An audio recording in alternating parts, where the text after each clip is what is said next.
Teacher grade third परिणाम अभी recently आया है और भी प्रश्न डिलीट इस क्वेश्चन पेपर में से होने चाहिए। लगातार ये आप देख सकते हैं, इतने सारे प्रूफ हमारे पास लगातार इकट्ठे हो रहे हैं। ऑनलाइन तैयारी, ऑफलाइन जैसा अनुभव कपिल सर के मार्गदर्शन में करें आरएएस, पीएसआई, ईओ, आरओ और अन्य भर्ती परीक्षाओं की तैयारी बूस्टर एकेडमी के साथ। अभी डाउनलोड करें बूस्टर एकेडमी ऐप। देखिए, टीचर ग्रेड थर्ड लेवल 1 का परिणाम अभी रिसेंटली आया है, जिसका एग्जामिनेशन जनवरी के महीने में हुआ था। तो इसमें बहुत सारे प्रश्न के ऊपर कैंडिडेट्स ने ऑब्जेक्शंस लगाए हैं। 11 प्रश्नों को स्टाफ सिलेक्शन बोर्ड द्वारा डिलीट किया गया है। 3 प्रश्नों के ऑप्शंस को चेंज किया गया है।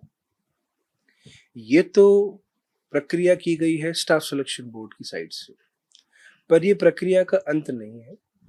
जब हम गहराई से इस प्रश्न पत्र का अध्ययन करते हैं and when we have researched on it and when we got several proofs, हमारे पास बहुत सारे एविडेंस और प्रूफ्स आए ऑथेंटिक सोर्सेस से, तो उससे ये स्पष्ट पता चला कि ये जो 11 + 3 14 क्वेश्चंस हैं, उसके अलावा भी ऐसे बहुत सारे प्रश्न हैं जो गलत हैं, जिनके ऑप्शंस रॉन्ग है, क्वेश्चंस की लैंग्वेज रॉन्ग है, जिनके ऑप्शंस जो दिए गए हैं उनमें से कोई भी ऑप्शन सही नहीं हो सकता।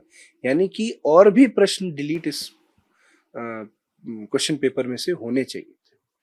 तो ये, जैसा कि आप सबने सुना ही है कि जो रिक्रूटिंग एजेंसी के हेड हैं, उन्होंने खुद ने इस चीज़ को एक्सेप्ट किया है कि इसमें हमसे गलती हुई है। और ये गलती सिर्फ मतलब 11 + 3 14 क्वेश्चंस की गलती नहीं है। ये गलती तो आगे बहुत ज़्यादा एक्सटेंड होगी और ये 25-30 क्वेश्चंस तक जाएगी, क्योंकि और उस भयंकर गलती को ढकने के लिए या उससे एक बाईपास छोटी पतली गली निकालने के लिए और खुद को सेव करने के लिए इन क्वेश्चंस को डिलीट किया गया है और कुछ के ऑप्शन चेंज किए गए हैं। जबकि इस प्रश्न पत्र में शायद गलतियों के अलावा कुछ है नहीं। ये स्पष्ट दिखाता है कि जो अभ्यर्थी हैं, जो दिन रात मेहनत करते हैं, गांव से चल के शहरों में आके पढ़ाइयाँ करते हैं, कोचिंग इंस्टीट्यूट्स ज्वाइन करते हैं, दिन रात एक करते हैं, लाइब्रेरियों में अपनी पूरी जिंदगियां निकाल देते हैं, उन कैंडिडेट्स के सामने जब ऐसे गलत प्रश्न आते हैं तो उससे 2 चीज होती हैं। पहला तो ये कि उनका टाइम जो उस प्रश्न पे स्पेंड होता है, वो कोशिश करते हैं कि इसमें, क्योंकि उसको नहीं पता कि ये क्वेश्चन वो है गलत या नहीं, उसको तो अटेम्प्ट करना है, तो वो कोशिश ये करता है कि इस क्वेश्चन को वो अटेम्प्ट करे। साथ ही साथ जब वो क्वेश्चन डिलीट होता है, तो वो जो डिलीशन है, उस प्रश्न के जो अंक हैं वो सारे प्रश्नों के साथ उसको मतलब डिस्ट्रीब्यूट कर दिया जाता है। तो एक ये मुद्दा और है कि जो मार्क्स के डिस्ट्रीब्यूशन का फॉर्मूला है डिलीट क्वेश्चन के मार्क्स का, वो बहुत ही अनजस्ट है, न्यायपूर्ण नहीं है। क्योंकि जिस कैंडिडेट ने उस प्रश्न को अटेम्प्ट नहीं किया, साथ ही साथ जिस कैंडिडेट ने उस प्रश्न पे कोई भी टाइम नहीं लगाया, उस कैंडिडेट को भी उस डिलीटेड क्वेश्चन का कुछ अंकों का लाभ मिल रहा है। तो जिसने अटेम्प्ट किया और जिसने अटेम्प्ट नहीं किया, वो एक ही स्टेज पे आ गए। तो ये भी एक बहुत बड़ा मुद्दा हम लोग इससे उठा रहे हैं। साथ ही साथ हमारे पास लगातार, ये आप देख सकते हैं, इतने सारे प्रूफ हमारे पास लगातार इकट्ठे हो रहे हैं।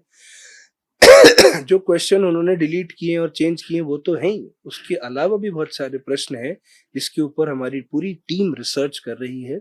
एक एक क्वेश्चन को बहुत महीनता से देखा जा रहा है और हमें पूरी उम्मीद है कि ये तो एक अनुमति का पिटारा है। ये खुलेगा तो ये रुकने में आएगा नहीं, क्योंकि जो आप लोगों ने देखा होगा, रिसेंटली एक कोर्ट का जजमेंट आया है 2022 की भर्ती, सेम भर्ती में, जिसमें 18 क्वेश्चन चेंज हुए थे। वो L2 का था, ये L1 का है। उस जजमेंट में कोर्ट ने स्पष्ट लिखा है, ऑनरेबल जस्टिस ने, कि जो ये पेपर सेटर हैं, ये कौन है, क्या है, पहले कुछ मानते हैं बाद में कुछ मानते हैं, इनकी अकाउंटेबिलिटी क्या है अभ्यर्थियों के प्रति। एक्चुअली में जो अंतिम स्टेक होल्डर है इस पूरे रिक्रूटमेंट का, वो अभ्यर्थी है। ये पूरा रिक्रूटमेंट, पूरी भर्ती एग्जाम किसके लिए हो रहा है? उस अभ्यर्थी के लिए हो रहा है, और उसको कहीं से भी उत्तर नहीं मिल रहा है। तो जो तीसरा हमारा मुद्दा है, जो कि बहुत महत्वपूर्ण है, कि अकाउंटेबिलिटी तय हो रिक्रूटिंग एजेंसी की। और जिस भी आधार पे प्रथम आंसर की में जो उन्होंने चीजें ऑप्शंस माने, और जो बाद की जो फाइनल आंसर की है उसमें जो ऑप्शंस माने, उनकी रिपोर्ट सार्वजनिक की जाए। हर अभ्यर्थी को ये पता होना चाहिए कि किस आधार पे तो क्वेश्चन को डिलीट किया, किस आधार पे किसी क्वेश्चन का ऑप्शन चेंज किया, और किस आधार पे जो क्वेश्चन डिलीट होना चाहिए था वो नहीं किया। इसका जवाब उस अभ्यर्थी को चाहिए जो एग्जाम दे के आया है। ये तीसरा मुद्दा। और फोर्थ, जो जिसके लिए हम काम हो ही रहा है, कि जो क्वेश्चन सही थे जिनको डिलीट कर दिया गया उनको रेस्टोर किया जाए। जो क्वेश्चन डिलीट होने योग्य हैं और उन्हें डिलीट नहीं किया गया, उन्हें डिलीट किया जाए।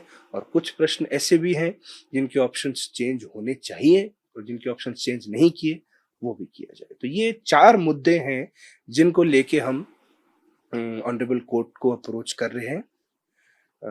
काफी सारे कैंडिडेट्स हमारे पास आए हैं इस मुद्दे को लेके, और मुझे पूरी उम्मीद है कि ये तो एक बहुत भयानक स्थिति क्रिएट कर दी है अभ्यर्थियों के लिए रिक्रूटिंग एजेंसी ने। उन्होंने तो सिर्फ एक लाइन का स्टेटमेंट बोल के इस चीज को छोड़ दिया कि गलती हो गई।